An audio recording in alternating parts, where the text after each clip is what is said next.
درس و تدریس اور کتابت و شاعری میں یکتا، فروغ علم کی اہمیت و افادیت سے واقف، نوجوانوں کی تربیت میں خوش دلی سے منہمک عالم دین حضرت مولانا یقین فیض آبادی نے قرآن و حدیث کی روشنی میں رمضان المبارک کی عظمت و اہمیت اور افادیت کو واضح کیا۔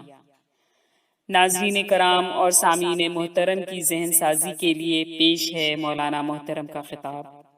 ہم آئندہ بھی مفید اور معلوماتی پروگرام پیش کرنے کا عزم رکھتے ہیں۔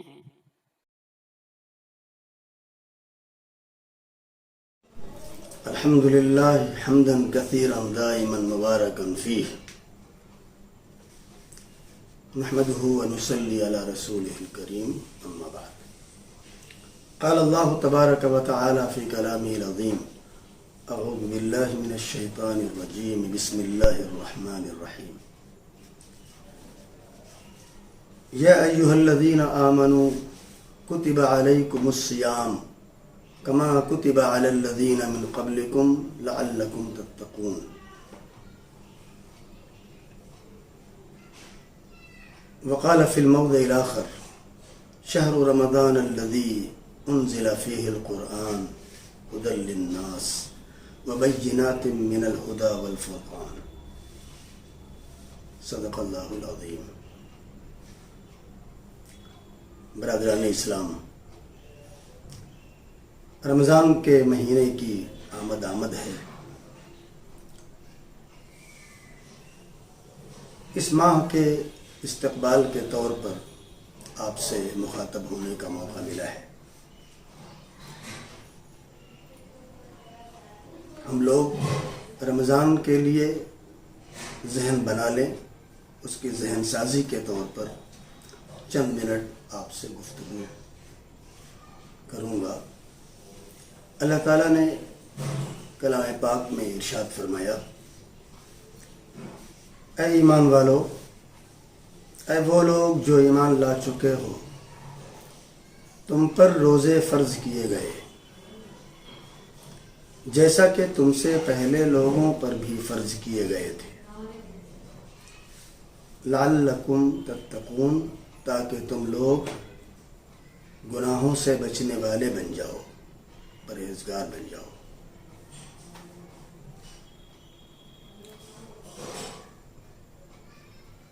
اس کے بعد ایک دوسری آیت میں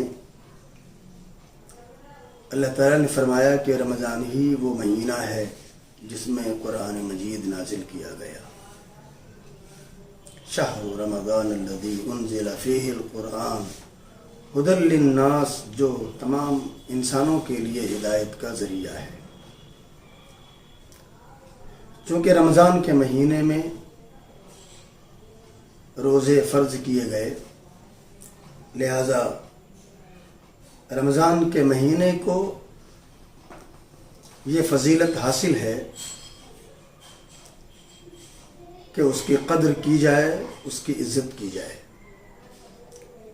لیکن عام طور پر جو لوگوں کا مزاج ہے، ہم جب سمجھتے ہیں کہ رمضان کا مہینہ اس لیے قابل قدر ہے کہ اس میں روزے فرض ہیں، لیکن اللہ تبارک و تعالیٰ فرماتے ہیں کہ رمضان کا مہینہ اس لیے قابل قدر ہے کہ اس میں قرآن مجید کا نزول ہوا۔ اگر رمضان کے مہینے میں روزے نہ بھی فرض ہوتے، جب بھی اس مہینے کی قدر ایمان والوں پر لازم تھی، کیونکہ قرآن مجید اس میں نازل ہوا۔ لہذا اصل فضیلت رمضان کے مہینے کی قرآن مجید کا نزول ہے۔ اللہ تبارک و تعالیٰ نے جس طرح حضور پاک صلی اللہ علیہ وسلم کی ولادت کے وقت رات اور دن دونوں کے توازن کو برقرار رکھتے ہوئے کہ کوئی کسی پر فخر یا اپنے آپ کو کمتر نہ سمجھے، ایسے وقت میں ولادت فرمائی کہ رات کی انتہا ہو رہی ہو اور صبح کی ابتدا ہو رہی ہو۔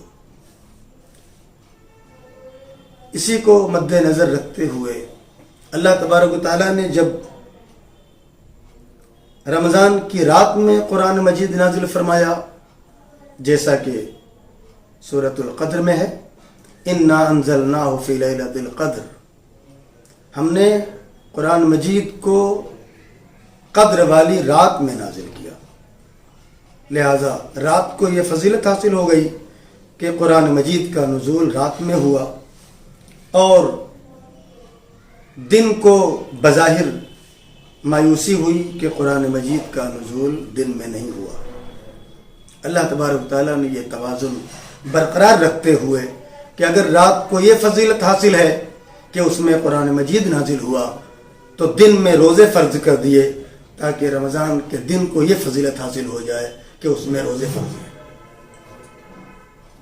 روزے رات میں نہیں فرض ہیں، دن میں فرض ہیں، اور قرآن مجید کا نزول دن میں نہیں رات میں ہوا۔ روزے کے جو فوائد ہیں اس کا اقرار تو اب وہ لوگ بھی کرنے لگے ہیں جو قرآن مجید کو نہیں مانتے، اسلام کو نہیں مانتے، یا وہ لوگ بھی کرتے ہیں جو سرے سے کسی اللہ کو، کسی مالک کو ہی نہیں مانتے۔ اس کے فوائد ہمارے سامنے قرآن مجید کی شکل میں اور قرآن مجید کے احکام کی شکل میں ہیں۔ چونکہ رمضان کے مہینے میں قرآن مجید نازل ہوا، لہذا قرآن بھی رمضان کی نعمت ہے، اور قرآن نہ نازل ہوتا تو نماز، زکوٰۃ، حج اور دوسرے فرائض بھی نہیں معلوم ہوتے، لہذا رمضان کی اس لحاظ سے بہت بڑی فضیلت ہے۔ جہاں تک اس میں روزے کا تعلق ہے تو اللہ تبارک و تعالیٰ نے باقاعدہ تمہیدی طور پر یہ ارشاد فرمایا کہ رمضان کے روزے، جو روزے ایمان والوں پر فرض کیے گئے، یہ کوئی ایمان والوں پر یا امت محمدیہ پر صلی اللہ علیہ وسلم نئے فرض نہیں ہیں، بلکہ اس امت سے پہلے جو امتیں گزری ہیں، جتنے انبیاء کرام آئے ہیں، بلکہ کہیے جتنے آسمانی مذاہب کہلاتے ہیں، آسمانی کتابیں ہیں، سب میں روزہ کسی نہ کسی شکل میں موجود ہے۔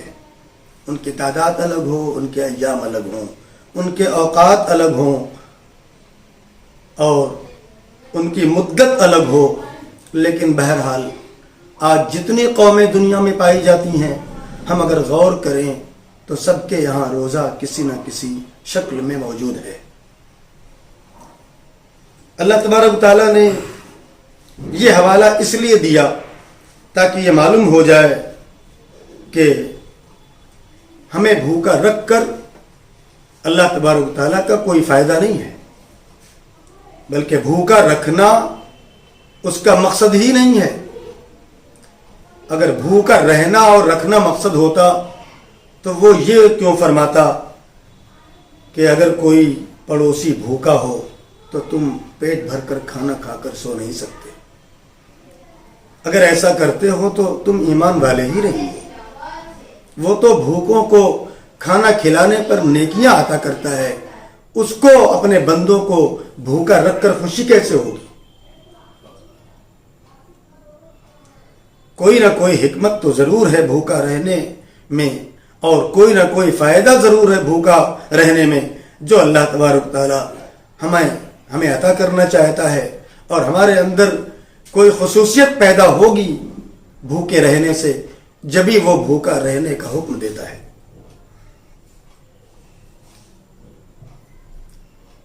جہاں تک غربا کا تعلق ہے، ان کے حقوق سے اکثر ہم نگاہیں پھیر لیتے ہیں، یا جانتے بوجھتے یا اس کا احساس نہیں ہے۔ روزہ وہ چیز ہے جو بھوک اور پیاس کا احساس دلا دیتی ہے۔ روزہ رکھنے سے کم از کم پیٹ بھر کر کھانے والوں کو یہ احساس ہو جاتا ہے کہ بھوک کسے کہتے ہیں، پیاس کسے کہتے ہیں۔ یہ آپ کو جان کر حیرانی ہوگی کہ روزے کی فرضیت سن 2 ہجری میں ہوئی، اور یہ اس کی فرضیت کہ نزول کی جو آیت ہے سورہ بقرہ کی جو آیت ہم نے پڑھی یہ سن ہجرت کے بعد مدنی صورتوں میں سے ہے. اس کے اکثر مضامین مدنی ہیں، ہجرت کے بعد نازل ہوئے ہیں. ہم اندازہ لگا سکتے ہیں کہ مکے میں روزہ رکھنا آسان تھا یا مدینے میں روزہ رکھنا آسان تھا. اگر ہم غور کریں اس بات پر تو اندازہ یہ ہوتا ہے کہ مکے میں شاید روزے کی ضرورت ہی نہیں تھی، اس لیے کہ وہاں بھوکے پیاسے رہنے کی نوبت تھی. مسلمانوں کو وہ دن مکے میں دیکھنے پڑے ہیں جس میں درخت کے پتے چبا کر کھا کر زندگی گزارنی پڑی ہے.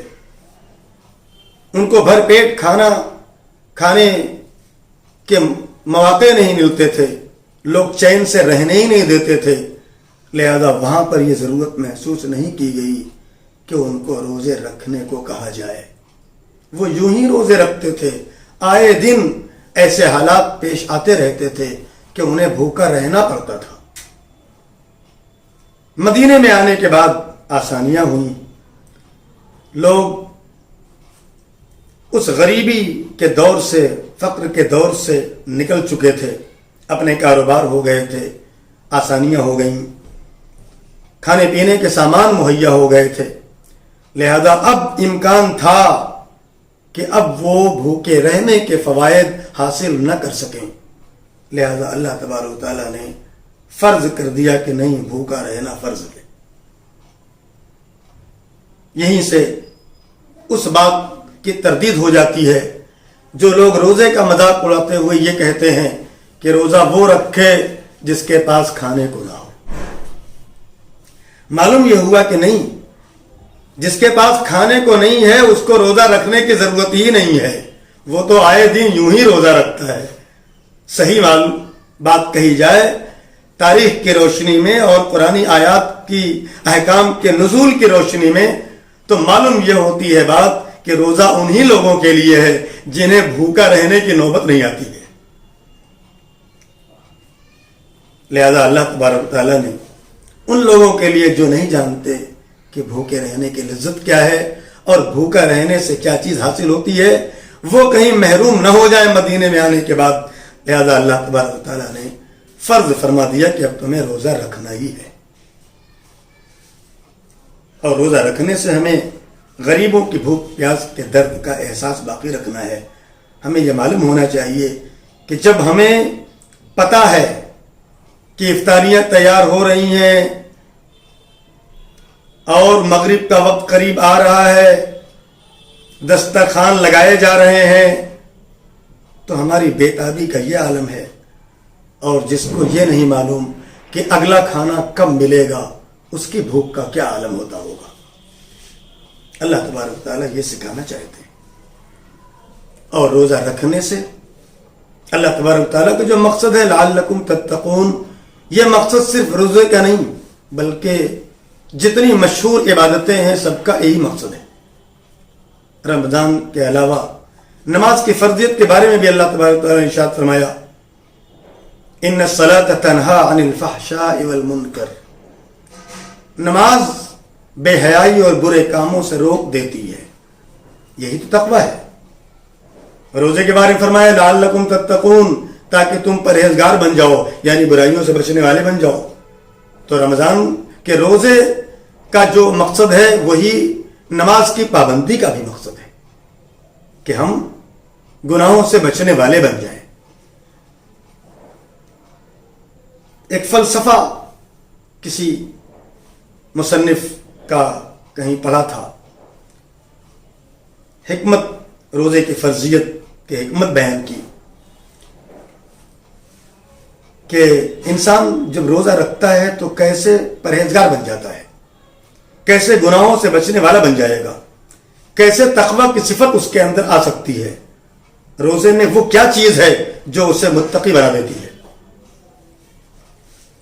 فرمایا کہ 3 ایسی خواہشات ہیں انسان کے اندر جو پرہیزگار بننے سے روکتی ہیں. 3 ایسی تمنائیں ہیں، 3 ایسی خواہشیں ہیں جو متقی بننے کے راستے میں آڑے آتی ہیں. وہ 3 خواہشیں یہ ہیں. پہلی خواہش اچھا کھانے پینے کی خواہش.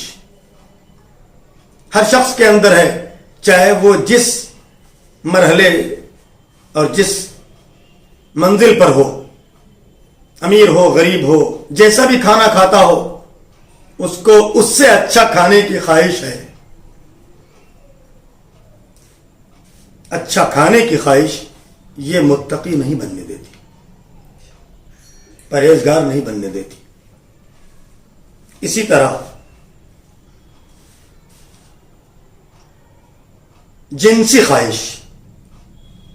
ہر بالغ مرد کو ایک بالغ عورت چاہیے، ہر بالغ عورت کو ایک بالغ مرد چاہیے. یہ فطری خواہش ہے جو اللہ نے بنائی ہے. اس خواہش کو بھی اگر لگام نہ لگایا جائے، پابندی نہ لگائی جائے، تو آدمی متقی نہیں بن سکتا، پرہیزگار نہیں بن سکتا. اور تیسری خواہش آرام کرنے کی خواہش. ہر شخص کے اندر یہ خواہش موجود ہے. جو 12 گھنٹے ڈیوٹی کرتا ہے وہ بھی چاہتا ہے 10 گھنٹے ہو جائے. جس کی 8 گھنٹے ڈیوٹی وہ چاہتا ہے 5 گھنٹے ہو جائے. جو جتنی مصروفیت جس کی ہے، سب کی کہیں نہ کہیں آرام کرنے کی خواہش ہے کہ اور زیادہ آرام کرنے کا موقع ملے. اور روزہ ان تینوں خواہشوں پر بیک وقت پابندی لگاتا ہے. اور پابندی کا یہ مطلب نہیں کہ روک دیتا ہے، بلکہ ان تینوں خواہشوں کو ایک دائرے کے اندر مکمل کرنے کی اجازت دیتا ہے، پوری کرنے کی. ظاہر ہے یہ تینوں خواہشیں ایسی ہیں جس پر مطلق روک نہیں لگائی جا سکتی کہ آپ کھا پی نہیں سکتے. کھائے گا پیے گا نہیں تو باقی کیسے رہے گا. اسی طرح اس کو مطلق چھوٹ بھی نہیں دیا سکتی کہ جہاں سے جیسا بھی جو ملے کھا لو. یہ ایسی خواہش ہے، نہ مطلق پابندی لگائی جا سکتی ہے کہ نہیں کھانا ہے، نہ مطلق چھوٹ دی جا سکتی ہے کہ جو چاہے جہاں چاہے جیسا چاہو کھا لو. اگر مطلق پابندی لگا دی جائے تو انسانیت باقی نہیں رہے گی، اور اگر مطلق چھوٹ دے دی جائے تو انسان سے آدمی حیوان بن جائے گا. کوئی دکان سلامت نہیں رہے گی، کوئی پھل والا ٹھیلا سلامت نہیں رہے گا. اسی طرح جنسی خواہش نہ پورے طور پر پابندی لگائی جا سکتی ہے کہ بالکل اس خواہش کو دبا کے رکھو، اس کو پورا ہی نہیں کرنا ہے، تب بھی انسانیت ختم ہو جائے گی. اور اگر بالکل چھوٹ دے دی جائے، جہاں چاہے جیسے چاہو یہ اپنی فطری اور جنسی خواہش پوری کر لو، تو انسان جانور بن جائے گا. کسی کا کوئی احترام باقی نہیں رہے گا، کوئی رشتہ محترم نہیں رہ جائے گا. اس لیے یہ خواہشیں ایسی ہیں جن کو اجازت بھی دینا ہے اور پابند بھی کرنا ہے. اسی طرح آرام کرنے کی خواہش نہ بالکل ختم کی جا سکتی ہے کہ بالکل آرام نہیں کرنا ہے، 24 گھنٹے کام کرنا ہے، آدمی پاگل ہو جائے گا. اور نہ بالکل چھوٹ دی جا سکتی ہے کہ جتنا چاہے آرام کرو، کوئی نہیں بولے گا، تو آدمی اپنی ہی دکان نہیں کھولے گا، ہر دم پڑا رہے گا، سارا کاروبار چوپٹ ہو جائے گا. تو یہ تینوں خواہشیں ایسی ہیں جن کو قابو میں رکھنا ہے، اپنے اختیار میں رکھنا ہے. اسی کی مشق ہے رمضان کا روزہ. اگر کوئی 30 دن تک یہ مشق لگاتار کرتا رہے تو 12 گھنٹے تک وہ کھانے پینے سے رک کر کے اپنے اندر یہ صلاحیت پیدا کر لیتا ہے، یا کہیے اپنی خوابیدہ صلاحیت کو جان لیتا ہے، اپنی پوشیدہ صلاحیت کو پرکھ لیتا ہے کہ میرے اندر یہ صلاحیت ہے کہ میں اپنی حلال کی کمائی سے بچ سکتا ہوں. جب میں اپنی حلال کی کمائی سے بچ سکتا ہوں تو حرام کی کمائی سے کیوں نہیں بچ سکتا. میں نے 30 دن مشق کر کے دیکھا ہے کہ حلال کمائی ہوئی چیز کو کھانے سے میں رک سکتا ہوں، تو حرام کھانے سے بدرجہ اولا رک سکتا ہوں.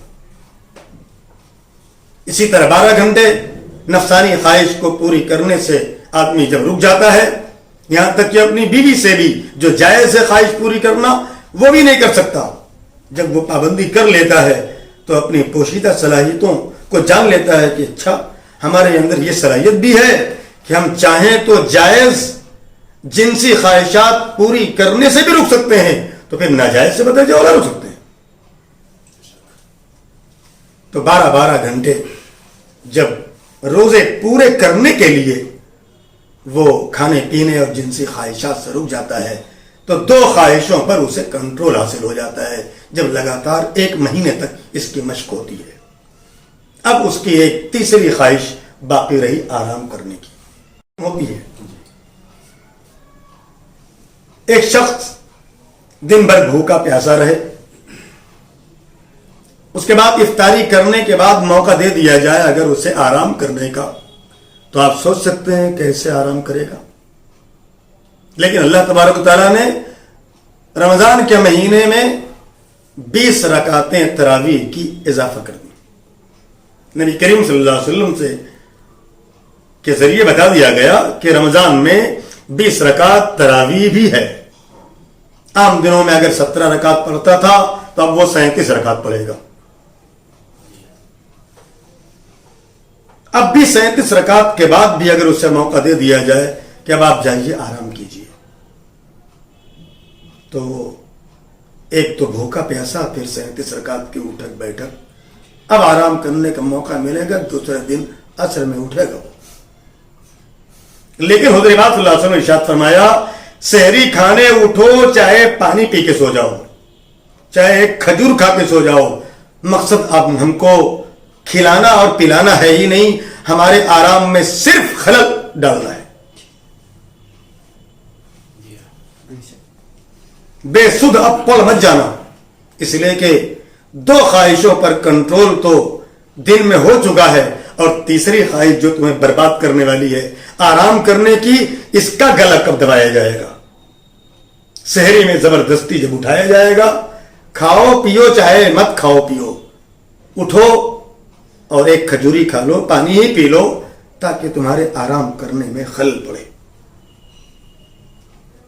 اس طرح روزانہ وہ ان تینوں خواہشوں پر کنٹرول حاصل کرنے کی مشق کرتا ہے, اور آرام طلبی کی خواہش بھی اس کے قبضے میں آ جاتی ہے کہ نہیں, ہم جب فیصلہ کر لیں گے تو پھر ہم کتنے بھی تھکے مادے ہوں وقت پر اٹھ سکتے ہیں سحری کھانے کے لیے. لہذا یہ تینوں خواہشیں جب اس کے اختیار میں آ جاتی ہیں تو پھر اب اسے متقی اور پرہیزگار بننے سے کوئی روک نہیں سکتا. لعلکم تتقون, اللہ تبارک و تعالیٰ کی منشا یہی ہے کہ تم اس کی پابندی کر کے گناہوں سے بچنے والے بن جاؤ. متقی بننے کے راستے میں یہ خواہشات اور یہ تمنائیں جو دیوار بن کر کھڑی تھیں, یہ اب تمہارے قبضے میں ہیں. تم جب چاہو ان کا استعمال کر کے حرام سے ناجائز سے بچ سکتے ہو. لہذا جب ہم 30 دن کے مسلسل روزے رکھ لیں گے تو ہمارے اندر یہ قوت پیدا ہو جائے گی اور یہ صلاحیت بھی پیدا ہو جائے گی, اور جو دوسرے فوائد جسمانی ہیں, صحت کے جو فوائد ہیں, غریبوں سے ہمدردی کے جو فوائد ہیں, ان کے دکھ درد جاننے اور سمجھنے کے جو فائدے ہیں, وہ مزید برآں اس کے علاوہ ہیں. اور اس کے بغیر تو ہم دنیا میں رہ بھی نہیں سکتے کہ دوسروں کا درد نہ سمجھیں. حضور پاک صلی اللہ علیہ وسلم نے ارشاد فرمایا, ایک اور حکمت کی بات ذہن میں آ گئی, ابھی کہیں مطالعے میں گزری تھی.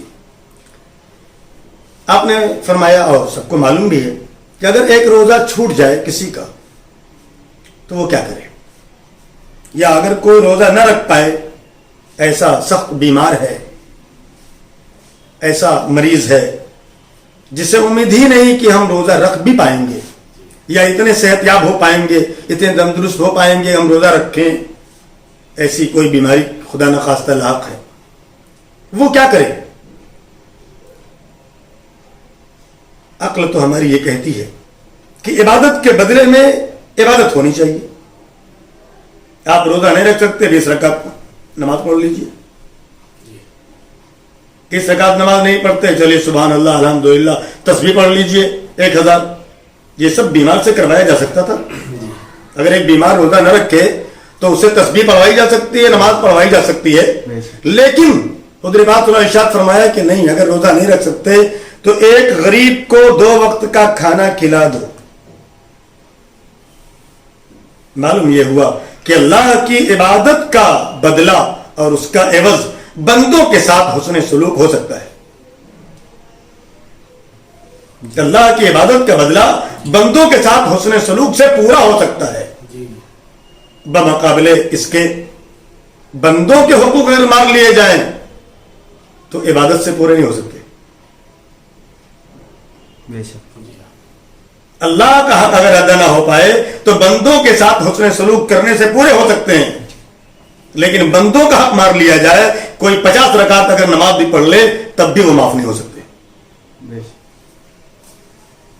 ایک صحابی نے عرض کیا, اللہ کے رسول, میں نے اپنی ماں کے ساتھ اچھا سلوک اگر نہیں کیا, میری والدہ نہیں رہی, تو اب میں کیا کروں؟ وہ جو چیز فوت ہو گئی, چھوٹ گئی, ہاتھ سے نکل گئی, اسے کیسے پورا کیا جا سکتا ہے؟